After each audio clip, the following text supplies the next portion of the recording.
السلام علیکم ناظرین، آج سینئر اینکر پرسن ندیم ملک کی لائیو شو میں جے یو آئی کے رہنما حافظ حمید اللہ نے عمران خان کے خلاف بدزبانی کرنا شروع کر دیا۔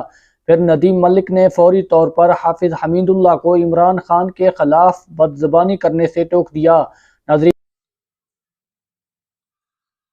عبداللہ صاحب، آپ اس کا جواب دینا پسند کریں گے کہ اکانومی بیٹھتی جا رہی ہے اور کوئی یقینی صورتحال ہمارے سامنے نہیں ہے۔ ہم روز سنتے ہیں کہ آئی ایم ایف کی شرائط پوری ہو گئی ہیں اور اسی شرائط کو پورے کرتے کرتے 8 مہینے گزر گئے ہیں۔ ابھی وہ ایک پھر نئی شرط لے کے آ گئے ہیں کہ بجٹ کے نمبر بھی پہلے کلیئر کریں گے پھر ایگریمنٹ کریں گے۔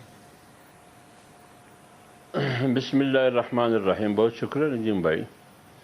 دیکھیں میرے بھائی زبیر صاحب نے جو تفصیل بتائی وہ اپنی جگہ پر ایک حقیقت ہے، لیکن ہم یہ سوال کیوں نہیں کرتے ہیں، یہ سوال کیوں نہیں اٹھاتے ہیں کہ یہ آج جو مخدوش صورتحال ہے معاشی حوالے سے، معاشی تباہی کی، اس کی بنیادی وجہ کیا ہے؟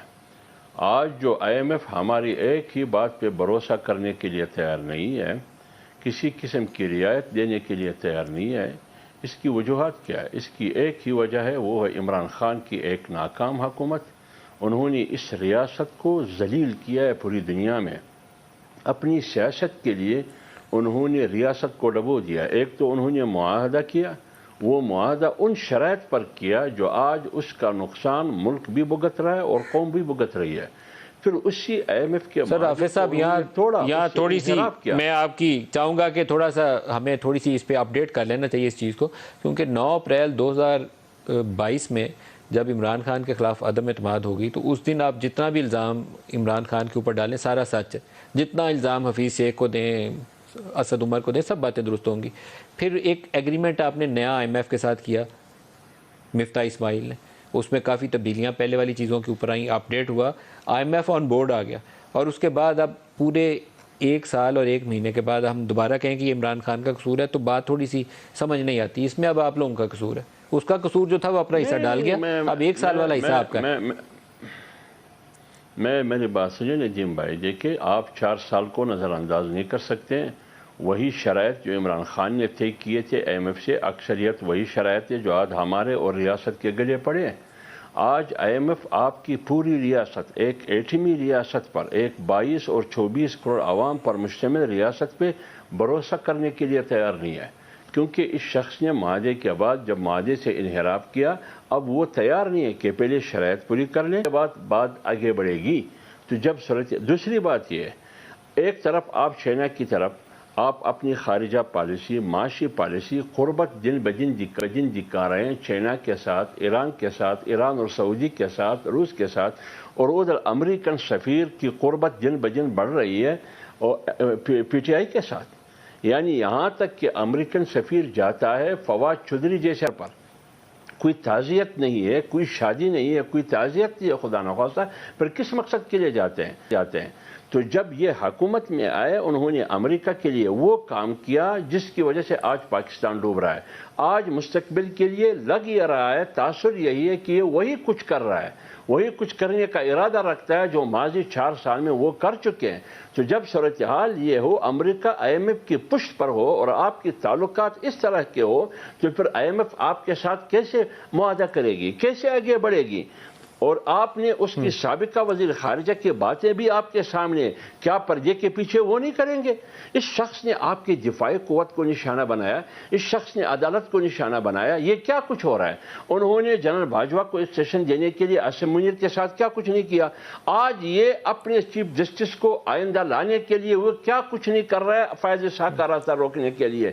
جب صورتحال یہ ہو، پی ڈی ایم کی جماعتوں نے جنرل باجوہ کو ایکسٹینشن دینے والے جو امینڈمنٹ تھی آرمی ایکٹ امینڈمنٹ میں، P M L N, Peoples Party سب نے جا کے اس کے لیے ووٹ ڈالا ہوا ہے۔ سر کیا کر رہے ہیں آپ حافظ صاحب؟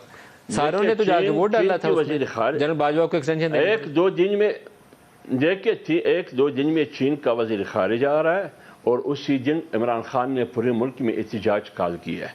یہ کیا میسج دے رہا ہے اپنے دوست ملک کو کہ ملک میں استحکام نہیں ہے، ملک میں اسٹیبلٹی نہیں ہے، اور ایک طرف ان کے آنے کے وقت وہ پورے ملک میں احتجاج دے رہا ہے، دوسری طرف امریکن سفیر کو گھر پہ بلا رہے ہیں۔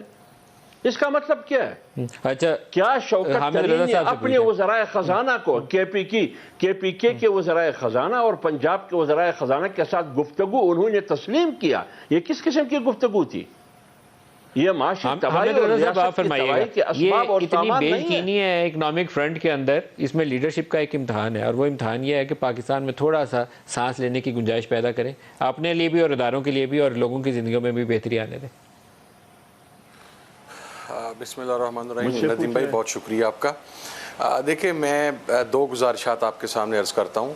2018 سے پہلے پاکستان کا شمار کو ڈیولپڈ یا ترقی یافتہ ممالک میں نہیں ہوتا تھا. پاکستان اس وقت بھی ترقی پذیر ممالک میں تھا، اور یہ نہیں ہوا کہ 2018 میں یہاں پر دودھ اور شہد کی نہریں بہہ رہی تھیں اور پھر 4 سالہ دور حکومت کے بعد یہاں پر یہ سب تباہی آ گئی. اور میں اس کے اوپر ایک بات ریکارڈ پر لانا چاہتا ہوں کہ ہمارے وزیر اعظم میاں شہباز شریف صاحب جب سپریم کورٹ میں اپیئر ہوئے تھے آپریشن رجیم چینج کے بعد، تو انہوں نے یہ کہا تھا کہ مجھے 6 ماہ دے دیں، میں 6 ماہ کے اندر ہر چیز کنٹرول کر لوں گا. تو دیر از اے سینگ کہ آپ کو اپنی کمٹمنٹ کو پورا کرنا ہوتا ہے. اگر انہوں نے آپ کمٹمنٹ کی اور ساری چیزیں کی اور یہ تباہی اور بربادی کی بنیاد رکھی گئی. اور میں یہ سمجھتا ہوں ہمارا ڈائلما ہی یہ ہے کہ ہم آنے سے پچھلے والے کے اوپر ہر الزام درنے کے لیے تیار ہوتے ہیں. یہ پاکستانی پولیٹکس کا وتیرہ آن ورڈ فرام لیٹ 70s یہی چلا آ رہا ہے. میرے سے پچھلے نے یہ کیا، میرے سے پچھلے نے یہ کیا. یہ بات یہ نہیں ہے. بات یہ ہے کہ ہماری پریورٹی کے اندر پاکستان کی اکنامک پالیسی کہاں پر سٹینڈ کرتی ہے. اب دیکھیں میں اس کے اندر آپ کو 2 گزارشات عرض کرنا چاہتا ہوں. ابھی میرے بزرگ ہیں حافظ حمداللہ صاحب، میں بڑا احترام کرتا ہوں ان کا. انہوں نے فرمایا کہ عمران خان نے پاکستان کو تباہ کر دیا انٹرنیشنلی، اور وہ امریکن ایمبیسڈر فواد چودھری کے گھر پہنچ گئے. تو مشرف کے دور حکومت کے اندر بھی امریکن ایمبیسڈر جن لوگوں کے گھر جاتے رہے ہیں، میرا نہیں خیال کہ ہمیں اس کو بیان کرنا چاہیے. ابھی آج سے فواد چودھری کی طرف جانے سے چند دن پہلے تک تو پی ڈی ایم اس چیز کو پیٹ رہی تھی کہ پاکستان نے امریکنز کے ساتھ تعلقات کو خراب کر دیا.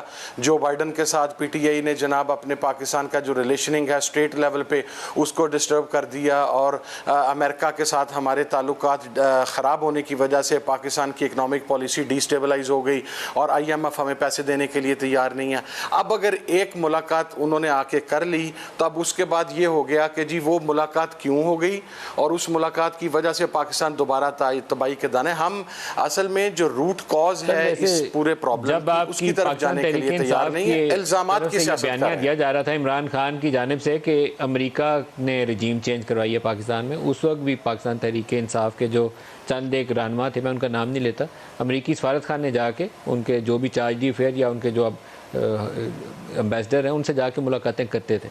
پبلک نہیں کی جاتی تھی وہ ملاقاتیں، اس وقت بھی کرتے تھے. سر میں اس میں یہی بات کر رہا ہوں نا کہ آج بھی اس بات سے پیچھے تو نہیں ہوئے کہ اس آپریشن رجیم چینج کے اندر امریکہ کا حصہ تھا، لیکن اس کا حصہ ہونے کا مقصد کسی جگہ پہ پی ٹی آئی نے یہ نہیں کہا تھا کہ ہم امریکہ سے جنگ چھیڑ رہے ہیں یا ہم امریکہ کے اوپر حملہ کرنے والے ہیں. ایک ریزرویشن تھی، وہ آج بھی ہے، وہ آج بھی اس بات کے اوپر سٹینڈ کر رہے ہیں. انہوں نے کہا ہے کہ رجیم چینج آپریشن ادھر سے ادھر نہیں تھا آیا، اب یہاں سے وہاں گیا تھا. اب تو عمران نے بیانیہ ہی بدل دیا نا. اب آپ نے کب سنا کہ وہ وہاں سے چلو سر تھا at the end of the day وہ یہاں سے وہاں گیا یا وہاں سے یہاں آیا. ندیم صاحب ان کی انوالومنٹ تو بہرحال اس کے اندر موجود ہے نا. دیکھیں میں یہ سمجھتا ہوں کہ ہمیں ان پروگرامز کے اندر بیٹھ کے ایک دوسرے کو کرٹیسائز کرنے کی بجائے اور ایک دوسرے کی لیڈرشپ کو کرٹیسائز کرنے کی بجائے اگر ہم چیزوں کا کچھ سیر حاصل رزلٹ نکال سکیں، اس کے اندر اپنی پازیٹیو ان پٹ دے سکیں اور اس کے اندر اپنا کردار ادا کر سکیں، تو میرا خیال ہے وہ چیز امپورٹنٹ. آپ دیکھیں تو ناظرین آپ نے دیکھا کہ کس طرح عمران خان کے خلاف حافظ حمید اللہ بدزبانی کر رہے تھے. ناظرین اس وقت ایسا صورتحال بن چکا ہے کہ جو کوئی بھی الیکشن کا نام لیتا ہے تو یہ لوگ عمران خان پر تنقید کرنا شروع کر دیتے ہیں، کیونکہ پی ڈی ایم والوں کو سب کچھ منظور ہے لیکن الیکشن نہیں. یہ الیکشن سے اس قدر خوفزدہ ہیں کہ الیکشن کو اپنے لیے سیاسی موت سمجھتے ہیں. اسی لیے یہ چیف جسٹس کے خلاف بدزبانی کر کے الیکشن سے راہ فرار اختیار کر رہے ہیں.